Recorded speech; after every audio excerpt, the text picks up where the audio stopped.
Hello, ladies and gentlemen, this is Dan Ball, and welcome to another episode of the Wellness Academy podcast. On our show here at the Wellness Academy, it is my job to distill all things wellness and attempt to break down from all our different coaches, experts and guests their wisdom and knowledge so you can apply it to your own life. Our guest today is Richie Norton, aka The Strength Temple on Instagram. Richie is a former professional rugby player, a movement specialist and enthusiast, a yogi, and an Instagram personality. The episode today was fantastic. I really enjoyed speaking to him and had been excited to do so from the moment I agreed and organised to be able to do so. He's an ex-PT life coach, a breathing specialist, and an all-round inspiring and positive guy. I think this episode has got something for everyone to learn. There'll be some brand new show notes at the end for you guys to learn from, things to pick up once you've listened to the podcast. Please check it out wherever you listen, Spotify, Apple Podcasts, iHeartRadio, or even on YouTube. Please give us a like and a share and a subscribe. Tell your friends, spread the word. This is one that I think you're really going to enjoy. Rich, thank you so much for coming on the Wellness Academy podcast. Listening, as you know, I'm Dan Ball. We've got today with us Richie Norton, more popularly known perhaps on his Instagram handle as The Strength Temple, a very aptly named handle. Rich, let's start us off with a little bit of your biography for those people listening. Well, first of all, thank you for having me on. It's always a pleasure to talk about things that I'm passionate about. And yeah, the Strength Temple, it can sometimes mislead people, even though it is the handle. It was created a few years ago. But for me, the strength element, it's mentally, physically, emotionally, spiritually, and I'm still delving into all of those elements. So it can sometimes be misled, and the temple being these physical forms that we're in. Which obviously, given the fact that you're in amazing shape. Not bad for an almost 40-year-old, right? Oh, wow. You're almost 40. My last birthday, I was 39 years old. Oh, my. I was thinking, should I have said I've that? got some work to do over the next 6 years. Really, not many people know that. That's quite a big relief. That's quite a big bit of information that just got unfolded then. We can end the podcast now. There you go. The secret is out. But at the same time, I've got to use that as probably one of my biggest tools to inspire people that think they're past it when they get up to that sort of age. I'm just getting started. I'm probably in the best shape of my life, and I played professional sport. And just going into the bio of how I am where I am now as a yoga teacher and a coach and a mentor, and a performance breathing guy, if you fast forward from my 18th, 19th, 20th birthday, where I was getting a lot of trouble, rugby was my only outlet. And when injuries ended my career really early, I felt that I didn't really have a place, and I got very lost and deviated from where I thought I was going to end up going from a career point of view. But it was the rehabilitation and the rebuilding of my life and the hitting the real low points that allowed me to build more resilience, build more strength mentally, physically, emotionally, to then use that when I became a yoga teacher, when I became a breathing guy, when I became a performance coach. And that journey took me to some pretty crazy places where you had to really step up. And the journey getting there hasn't always been easy, but it's now being very open and honest about that journey that's allowed me to be more compassionate, more understanding, and help people on their own journeys. So now I'm an online coach. I'm a performance coach. I work with breath work, yoga, movement, and travel the world doing workshops and retreats, and get to work with all sorts of great people, from kids to all ages. And I feel like I'm just getting started. There's loads of stuff that I'd written down. What you just said gave me even more things to ask, so we'll do our best to try and get through kind of as much as possible in the time we've got available. What you said, one thing that I liked, what you mentioned just then, two things. Number one, can you give us a bit of an insight into what you think helped you build resilience? So, I mean, there's so many different ways you can break this down, but part of, if we highlight the fact that people get caught up in struggles or get caught up in things that maybe bring down their energy or feel a bit overwhelmed with, or make decisions that they're not happy with, and some of the outcomes aren't always what they were hoping for, and they can let that bring them down or feel defeated or disrupted on their path, and they might want to give up or give in. For me, I now kind of want people to go into those spaces and lean into those challenges and to embrace it as something that will build resilience, that's something that will build strength, that will build insight, to allow you to build more awareness around the things that you will come across on these journeys, to be able to give people insight and inspiration and motivation to know that there is a way through, and you'll each find your own way to do that. So resilience for me has come from those low points, has come from those challenges. And it's leaning into the dark, it's leaning into the real tough things we've got to overcome that will allow us to build strength and adapt, which is part of life, right? So simple way of kind of thinking about it, rather than avoiding those things, embracing them, accepting them for what they are, and working through them, rather than burying your head in the sand or 100%. burying your food or the TV or Netflix or whatever else it is that people can distractions. Okay. And the compassion side of things, like a lot of things have allowed you to become more compassionate as well, which it's easy to hear people talk about, such and such a challenge allowed me to learn or made me more tough. But I've not heard many people say that things have helped them become more compassionate. And I think that's really cool. So what about from that point of view? What did you mean by that? I feel that we've all got our own stories. We've all got our own chapters that we have learnt lessons from. We have, gained a little bit of insight, a bit of wisdom maybe into that experience. But once you've felt these experiences and you've been through it yourself, and you have more of an understanding from your own personal experience, rather than reading it in a book or educating yourself on this subject, I feel compassion comes with, that ability to see where people are on that journey, to maybe help them through it and be more understanding, and to maybe provide some insight. And that compassion comes with being more aware of all the things that people might be dealing with and going through, because you never quite know. We're all on our own little journeys, right? So with compassion, I find, it gives me, a deeper understanding to be able to help people through these journeys, even though I'm not on that exact journey with them.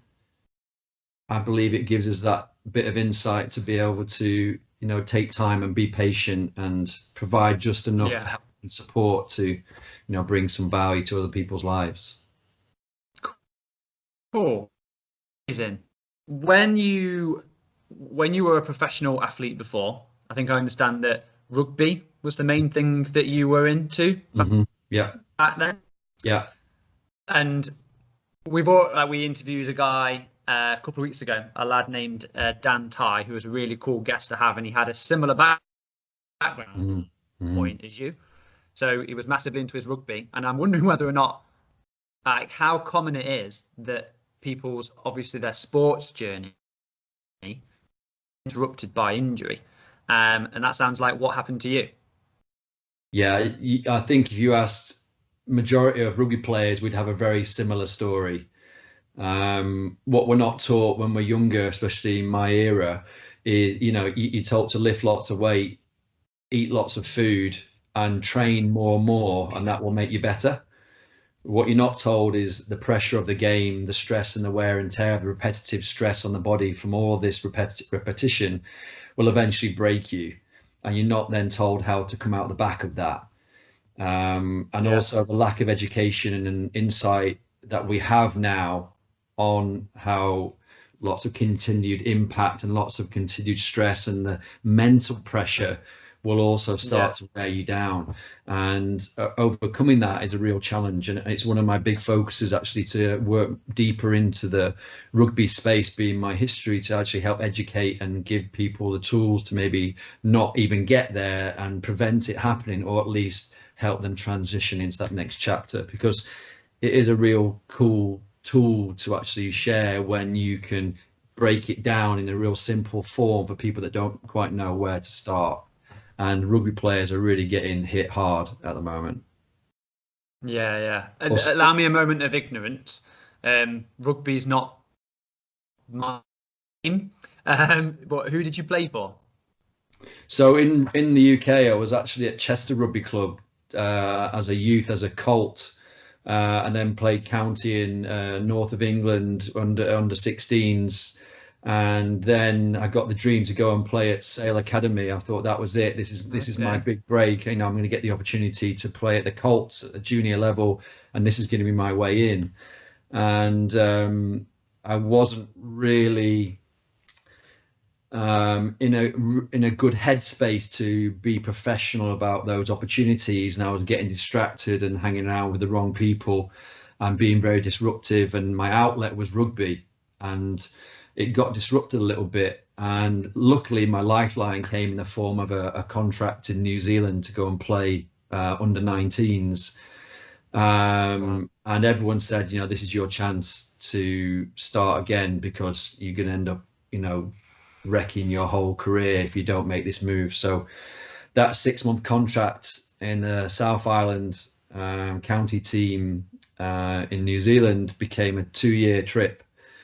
And it probably what saved my life, actually saved my career, until injuries came around again later on, a few years later.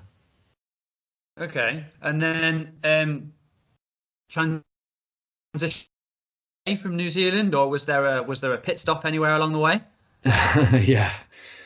Well, yeah, this is always quite an interesting element to it. My first job, you know, I'd always say I was a semi-professional person because I always had jobs on the side because I just got bored, or it was just nice to make a little bit more money when it wasn't really paying that well back in those days. My first job for the first 6 months was a sheep shearer on a farm near my local club, where we would basically, when we weren't shearing sheep and eating and drinking beers, we would be doing like the real deal Rocky training, carrying rocks and logs up hills and chasing sheep and wrestling cows.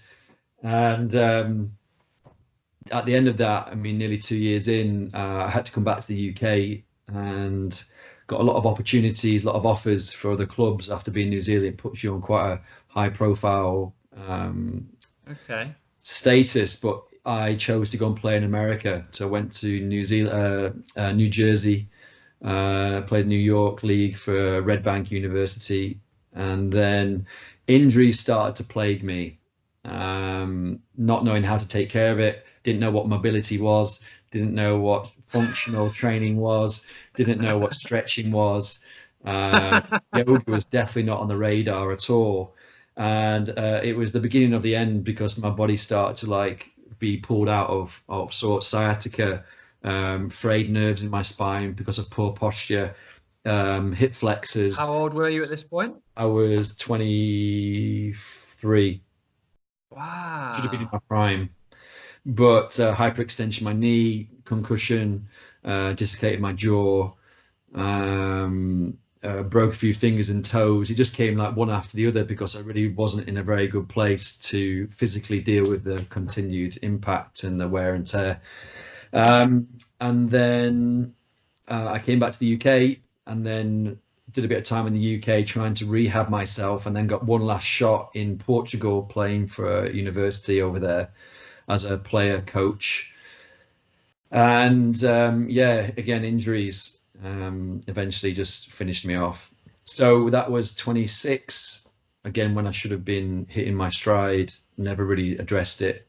But the rehab and the rehabilitation from there, it was the moving to Australia in the end to go and play hopefully a bit more over there and just find myself reconnect with nature and all these other things, where I found surfing.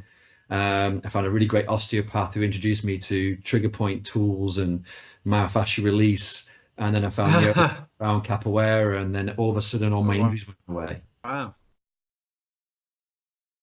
I was able to start again. And from that whole journey, from that experience, I realized there was more to share with other people. So here I am now. Cool. So was that where the passion for yoga? Yeah. Yeah. I mean, it did help that the girl I was dating at the time was a really hot yoga teacher, and I basically do anything she told me. Um, so she just managed to find my Every good weakness, man or successful man loves a guided woman, me right? into space. And yeah, breathing helped with anxiety and helped with the stress. And I didn't realize that was so powerful. And it got to the point where I really wanted to be able to delve deeper into it on my own terms, at my own pace. And that's when capoeira came into the frame, and I realized that was playful, it was fun, it was challenging. And when I realized the community that involved made me feel more connected, and how that had an effect on my mental health as well as my physical health because it was consistent, then I realized community is just a bigger part of the actual physical training. So you feel you have that support network. And yeah, the light came on, and I realized this is the key to helping people on a much bigger scale. So I trained to be a PT and a coach, and that's where the journey began. Oh, Amazing. nine years The ago. what's really impressive is, so I have my own day-to-day niggles. Just at the minute, I've had to kind of dial my training back, and a really good friend of mine who's coming on the podcast with us next week, who's kind of twisted me out like a pretzel to real hips, and I'm tight this side and blah blah blah, and I have to dial back some training, and I find it really really easy to think to myself, well, none of the guys I'm training with are the same way I am. So it's really interesting to hear that you have gone from a stage where essentially your body was in a very similar position, I think probably to the one that mine is in, but a few levels along, and it ended your rugby career.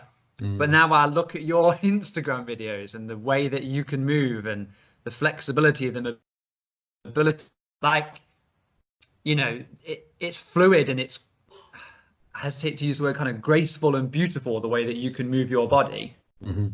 But 10 years ago, you couldn't do that. 15 years ago, you definitely couldn't do that. No, there was I don't even know how to get started.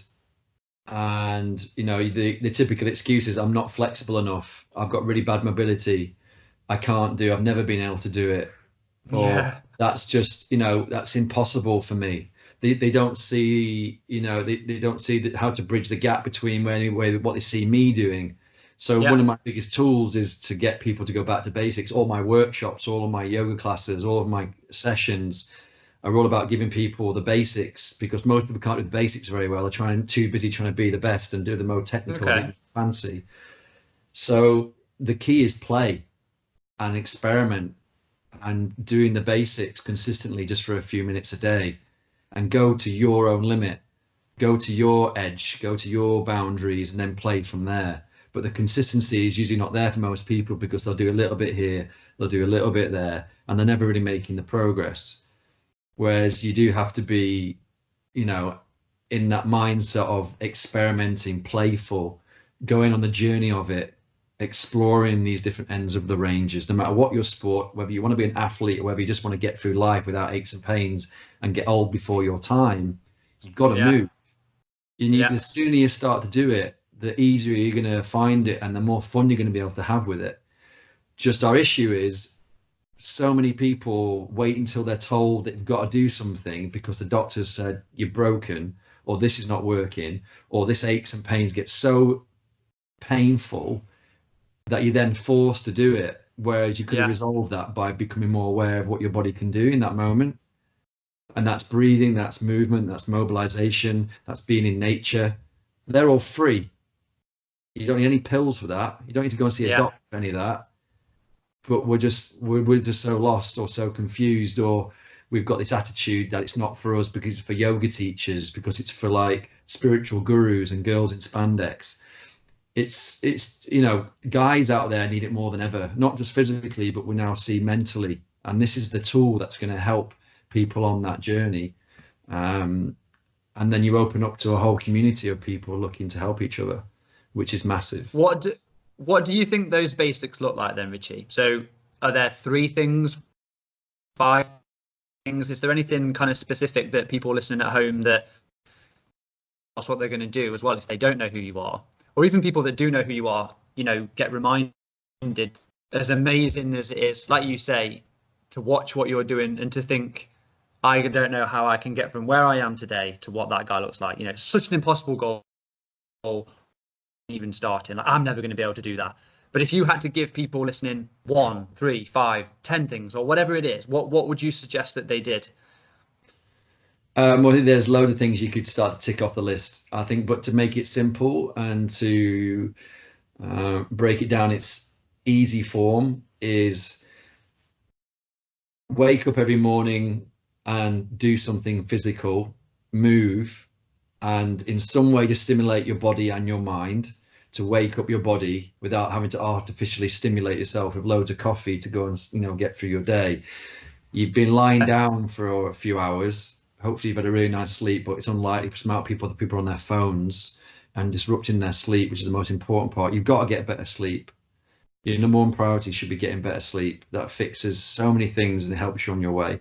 But physically moving in the morning, doing some breathing exercises while you move. If you can't sit still, you struggle to sit still, making it part of your movement practice. Getting out in nature more, turning off your phone, or at least putting it on silent or whatever, and going out for a walk, whether that's around the park, around the block, moving a little bit more regularly. We're sat down way too much. And the knock-on effect of that is our body's starting to get all tight and restricted with its range, hips, shoulders, back, everything's kind of like getting all deformed because we're sitting in these positions for too long. And getting up and going for a walk is the simplest thing we can all hopefully do. Maybe go for a run, ride your bike, take your kids to the park, get involved a little bit more. We're getting lazy, and we're really struggling with moving enough to get the nourishment into the body, the joints, the tissue. And again, sleep, getting off your technology, less time glued to your laptop, your phone before you go to bed, so your brain's overstimulated. Waking up in the morning and looking directly at your phone and just overwhelming yourself with all this information firing at you. Technology, shut it down in the morning, shut it down at night, so you can really maximize the power that comes with the sleep. And drink more water. So even for the people sort of asked the question, and I've already, it looks like maybe framed it in the wrong way. Like I'm thinking, like most people, well, it's got to be cat, cow, or it's got to be dog. Doesn't have to be that complicated. Just move, do something, go out for a walk, get your face in the sun, etc. Get out in the sun whenever the sun is there. Get your face in the sun. Get your body in the sun. But yeah, I mean, you'll very rarely see me use yogi words and Sanskrit names because that's not how I made my connection to it. Not everyone wants to go on that journey. Not everyone's ready to go on that journey. Maybe they never will, but you still need to be able to move. So the playfulness of mobilizing my body and articulating myself so I'm more in control and actually feeling and listening to what my body needs in that moment might change day to day depending on what I've been training and whether I've been sat down for too long. So if you stop and start to breathe and move and the basics of a movement practice nailed down, then you can play as much as you want. You can open and twist and rotate and reach up, reach the side, play with it. Yoga gives you some structure, some form, and you can call it certain names you want and go on that spiritual asana, whatever you want to say, journey. But most people aren't there yet. Maybe that is where you're going to go. I'm trying to be this middle ground that allows people to connect from being in a completely disconnected state to a more connected awareness of their physical and mental ability when they really start to look at connecting the two. And if you find the calling takes you to a spiritual practice, great. But most people don't know how to get there, or they've already made their opinion, or they've already judged it, and they don't see that's a journey they want to go on. Whereas I just want to get people moving. And if that looks a bit like yoga one day, wicked. If it doesn't, and you just kind of wiggle around a little bit, it's more of a dance, but it still makes you feel good. So it's the feeling of the whole process. God, I feel so much better for moving. God, I'm so glad I just paid a bit more attention to my breathing. I feel more calm now. That can just be a few minutes, but it usually ends up being more because you've loved it and you've enjoyed it and you've been able to switch off a little bit, and you always feel better for that little bit of effort. So I'm all about trying to simplify it, especially guys that just think that's not for them, whereas it's for you more than ever, you know? Yeah. And you, speaking of all the breathing stuff, one of the things I was majorly excited to talk to you about, one of the things I got into recently was of Brian McKenzie and Rob Wolf and the guys at Power Speed Endurance, how good of friends they are with someone who I've followed for a very, very, very long time in Kelly Starr. A lot of their stuff all molds together.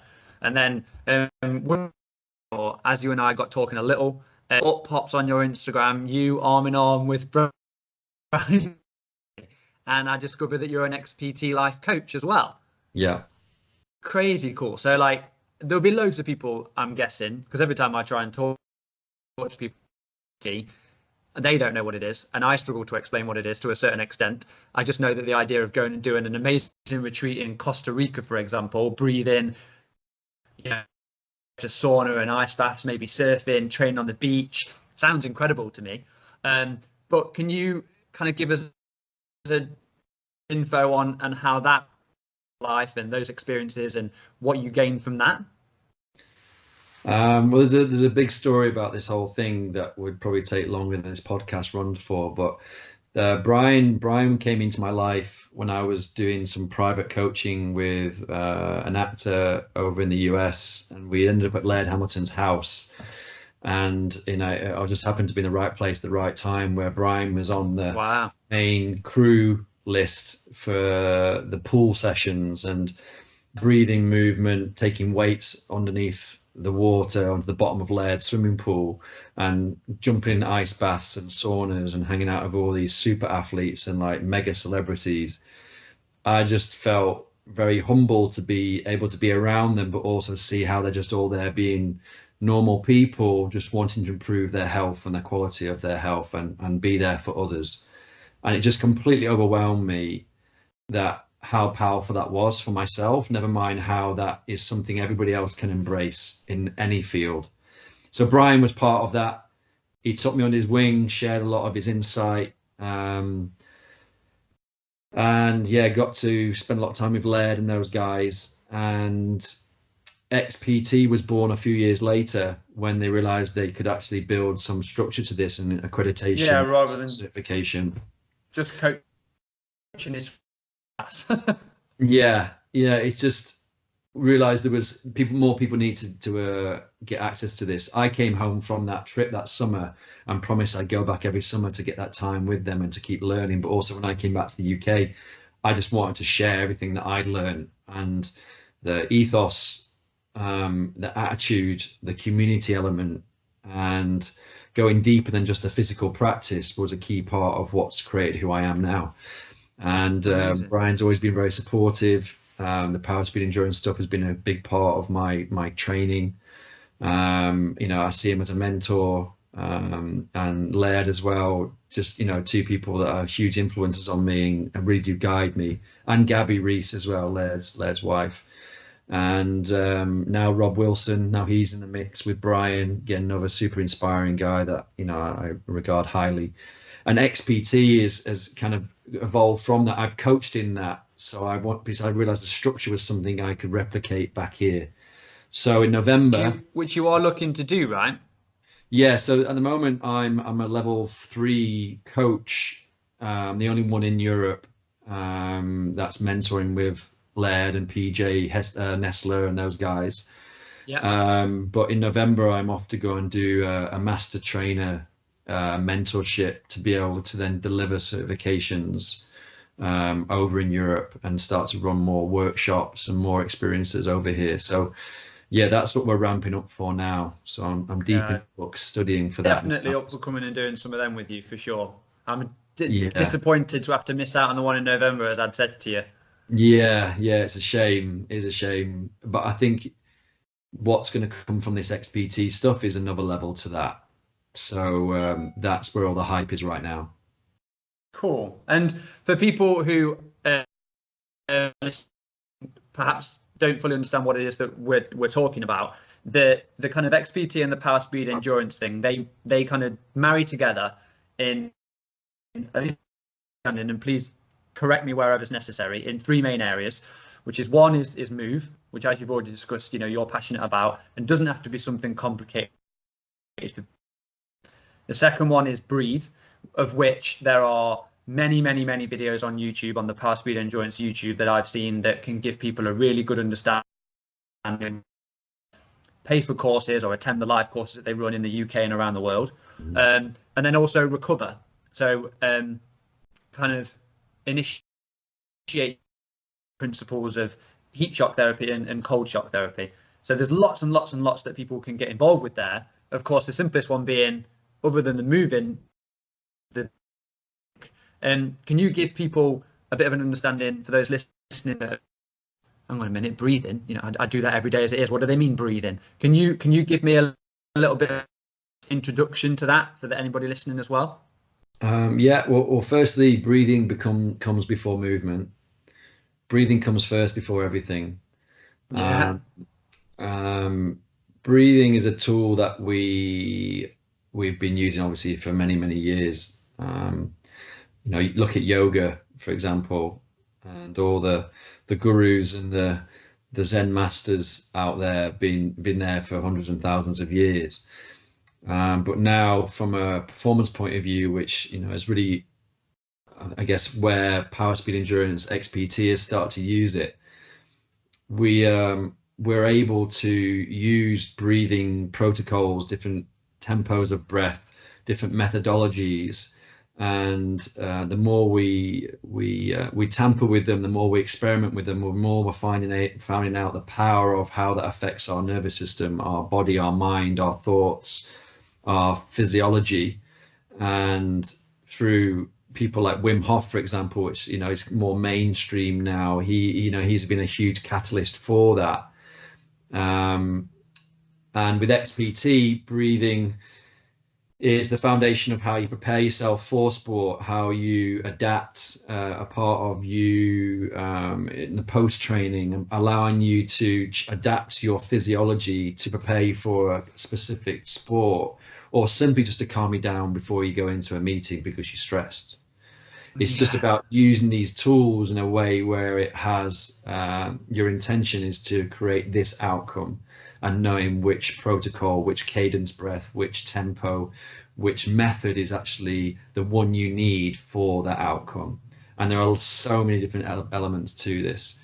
Brian's been going deep into this with Rob Wilson in the Art of Breath, which is their online course, but also what they teach at seminars. And I did their online course and learned about them. Really great. And with XPT, breathe, move, recover, which is the whole process there, the focus of what makes XPT, is that they use it to prepare for managing stress and adaptation to stress, and allowing you to be more aware of those sensors and signals, so you can do something amazing. And obviously there's loads of, hopefully you and I talking about this will inspire people to look for, but what would you say are the main benefits that people who start to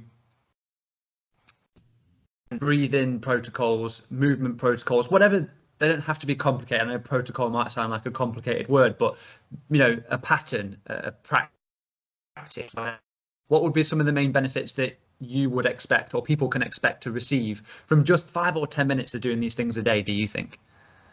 Well, first of all, bringing awareness to what actually happens when you breathe. If yes, it's automatic, we breathe, that's how we live, but as soon as you hold your breath, you're pretty focused and pretty aware of not having any more air coming in or out of your body.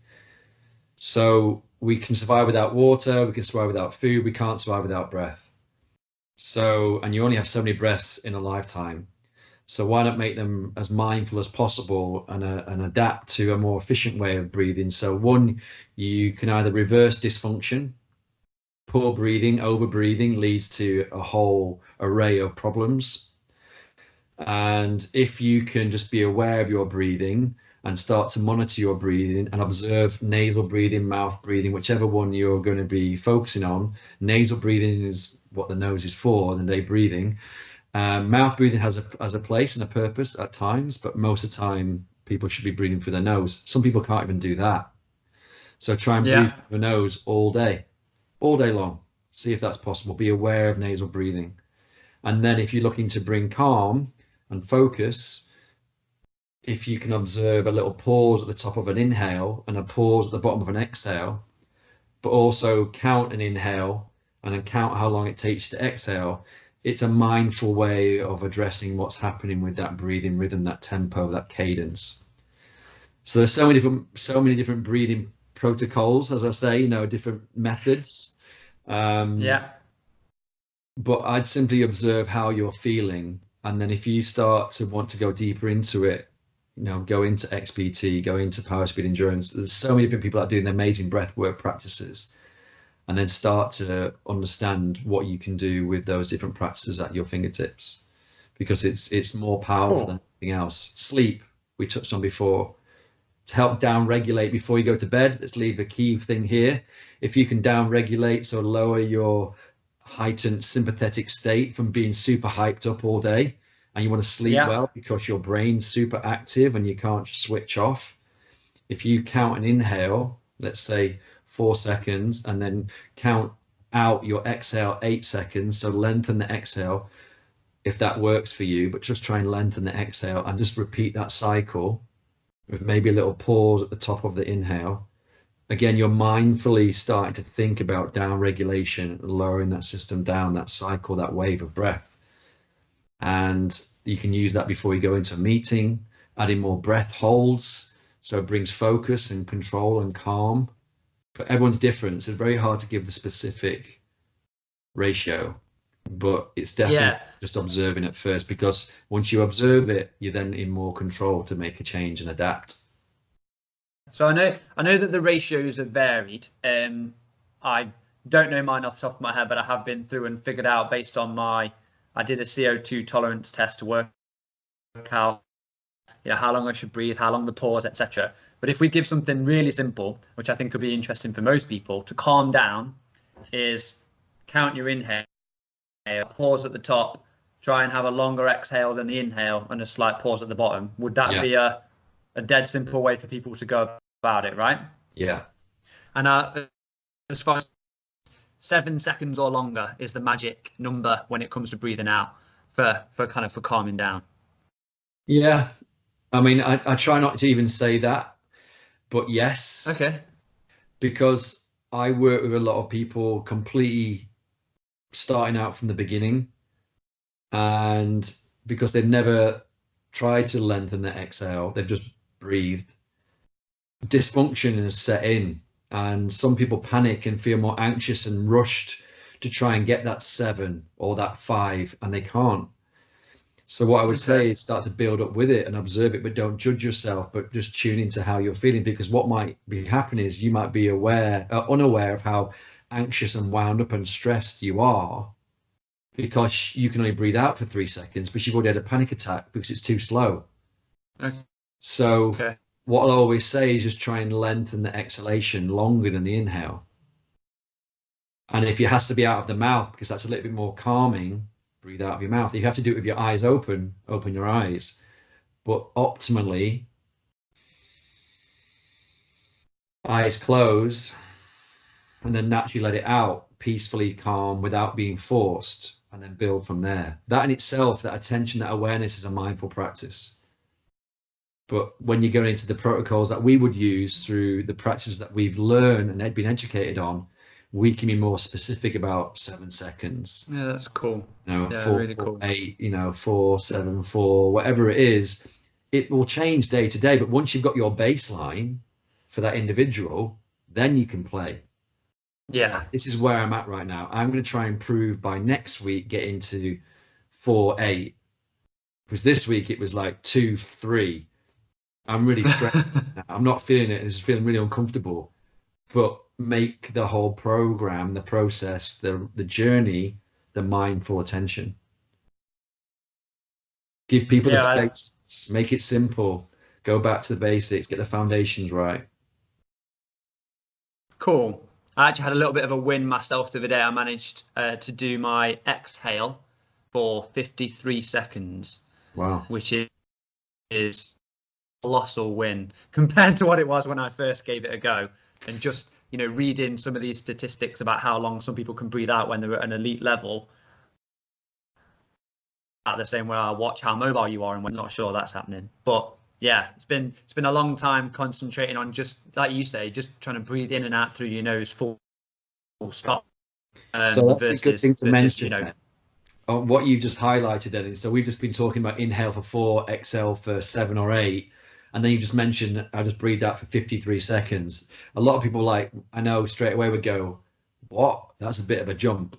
You're thinking about like the CO2 tolerance test, or like the maximum exhale, where you breathe in, breathe out, breathe in, fully breathe out, next breath in. Then you try and slow the air out of the nose as slowly as you can until you've emptied your tank, empty the lungs completely out. So you primed yourself, you prepared yourself for this, but it's the level. It shows you your baseline of where you're at, and if you can't breathe out it takes you 10 seconds to empty your tank, something needs to be addressed there. So that's it's indication of a challenge at the very least. Mm-hmm. But I mean, I one of the things that I've got that's a massive win for me, and again, it's talking about, you've sort of touched on it a little when we talked about like yogi breathing. Mm-hmm. And there's a possibility that we have a mutual friend who, I bring her up now because she taught me what Ujjayi breath is. Mm-hmm. And I think, do you know the name Georgie Gabriel? She's on Instagram as the Hench Yogi, and apparently you have like this again. I don't. I'm pretending I do, but I clock things. I don't know if I know them really well or whether we've had a conversation. It's a guy called, but that happens sometimes. A guy named Ian Thomas he runs or co-runs a company called UK,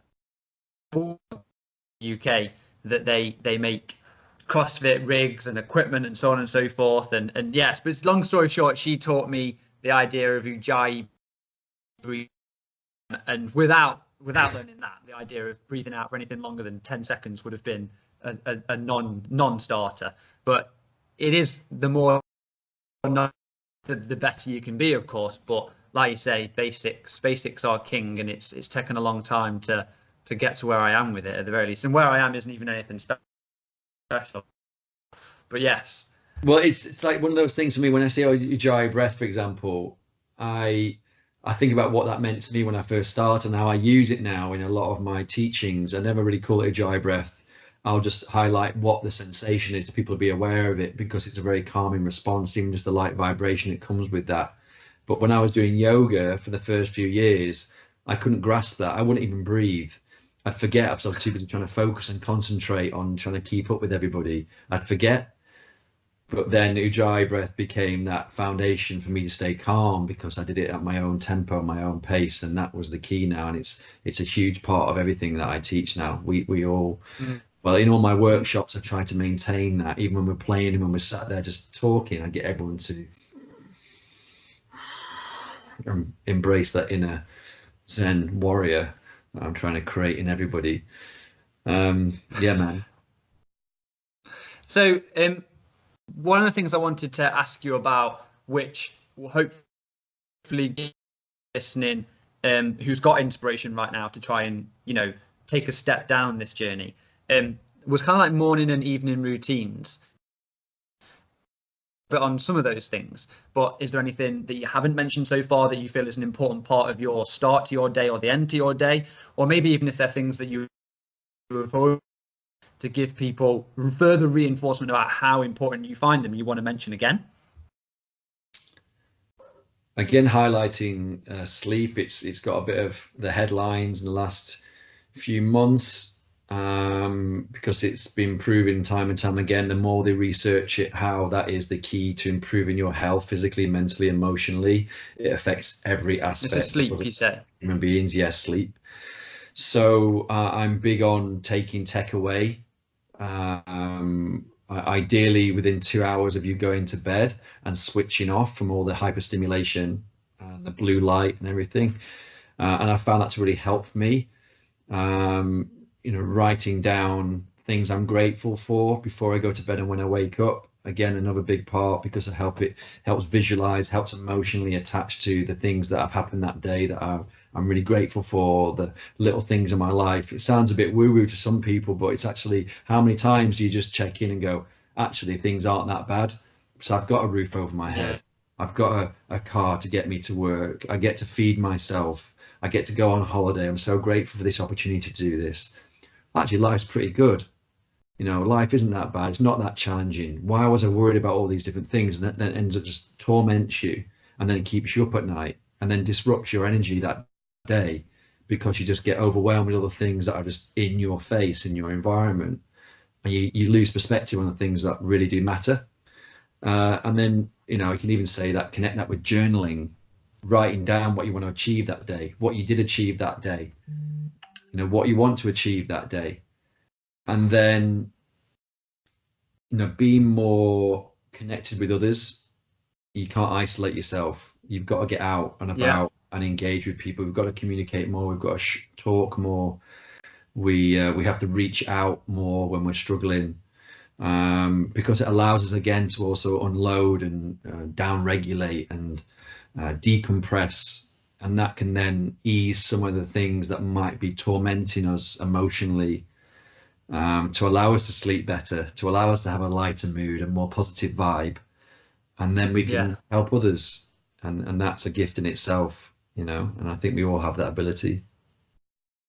Amazing. So you've got a lot going on at the minute as well. Like, I imagine everything that you do, it seems to me like just keeping up with your Instagram feed must be a full-time job, given how often you post, and I'm sure how many people are speaking to you, speak to them, like a guy that engages with his following, which I think is super cool. But where can people find you? Like, what things have you got going on? You want to direct people to, like, what's going on with the Strength Temple and Richie Norton right now?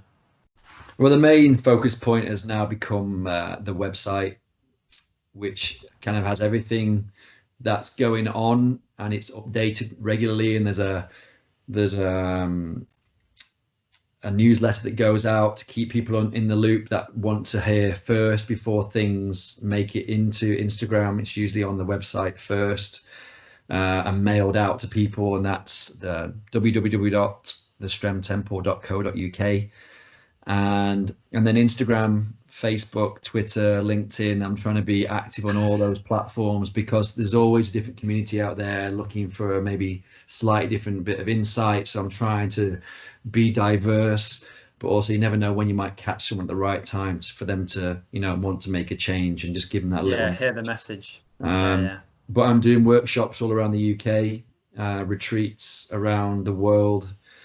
So yeah, super exciting. The website has all very much so. This is too much to reel off, but highly recommend to meet me and come in to meet my tribe, because they're a powerful group of people and always inspiring. And I wouldn't be doing it if it wasn't for them, which is why I'm engaged as much as I am, because they're what I'm grateful for. That they're the ones that make this possible. So the tribe keeps on growing, and I love it. So yeah. Amazing. Well, Richie, thanks so much again for taking the time. I know it's really, really cool to come on the podcast and talk to us. I know it's been technically challenging with the interview a little bit today, and I hope people persevere through to listen to what you've had to say. If nothing else, if this podcast stopped today, honestly, genuinely super grateful for the chance to connect with you and get in touch. Nice. Hopefully in the future we can find a way to sit down together in person, and we can kick technology's ass, and we can have a bit more of a one-on-one convo. Yeah, man. Yeah, for sure. Thanks so much, Richie. Take care, man. My pleasure. Thank you very much. See you soon. Thanks for the chat.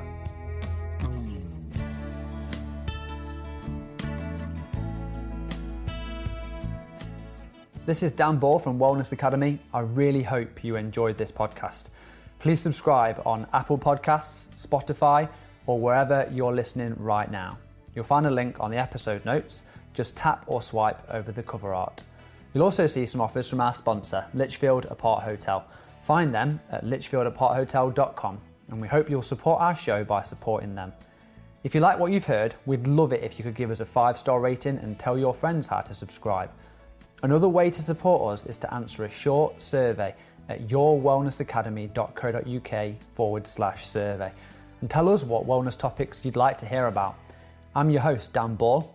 Our producer is Scott Towns, created by our executive producer, Ben Heathcote for Wellness Academy.